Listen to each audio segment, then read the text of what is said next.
Boo! Welcome to Malta's top secret, or not so secret, cave complex. But definitely the OG of medieval Airbnb. We're in the heart of 𝗬𝗏, the big cave, home to people known as troglodytes.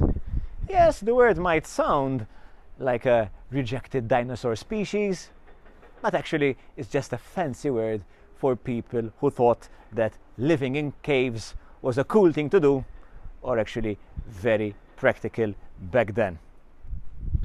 Back in the days, whenever some big cheese, some big-headed VIP would come to Malta, the locals and the grandmaster would be like, "We have to show you our special place." And no, not that special place. That tour happens after dark. This special place.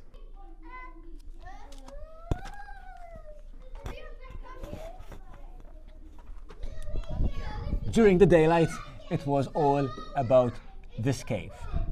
The grandmasters were basically the cave influencers before Instagram ever existed. If you really want to know and understand Malta, you have to see the people living in this cave. You haven't been to Malta unless you've seen the people living in these holes.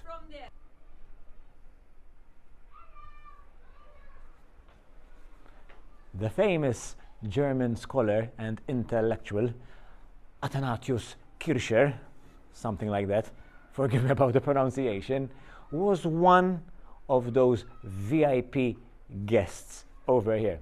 He visited here and was absolutely stunned. In his description, he wrote that, surprisingly, the people living in these caves are extremely healthy, even though they don't eat meat. So possibly we have Malta's first vegans going viral. And the grandmaster was so fascinated by this diet that he decided to try Malta's first ever food preference experiment. He set up 2 tables. First table with all the finest meats in his palace. We're talking about Gordon Ramsay style kind of meals, fancy stuff. And on the other table, just some scraps, some vegetables. 2 tables just set up in front of all the cave dwellers. And guess which table the cave dwellers went for? The vegetables. They did not touch the meat. They never touched the meat. And so the grandmaster was always super excited when these VIP big cheeses came to Malta, like, "Look at this, I have to show you the caves and I'm gonna show you this experiment." And obviously all these VIPs couldn't understand how these peasants would refuse a free meal of the finest meat slices in the grandmaster's palace. Which means these cave dwellers were either so committed to their diet, or else maybe perhaps the grandmaster chef needed some serious cooking lessons. And all was happy in the world until British rule.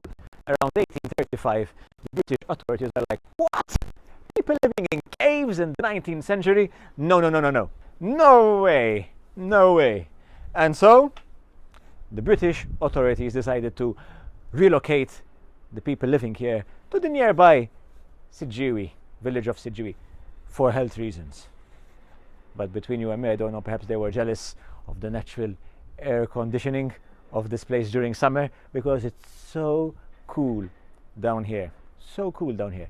And in case you're wondering, back then this was also closed. The ceiling was closed. Some say it fell down by time, others say the British blew it up.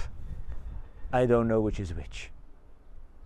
But nonetheless, parts of this cave can still be visited. A good chunk of these caves are still intact.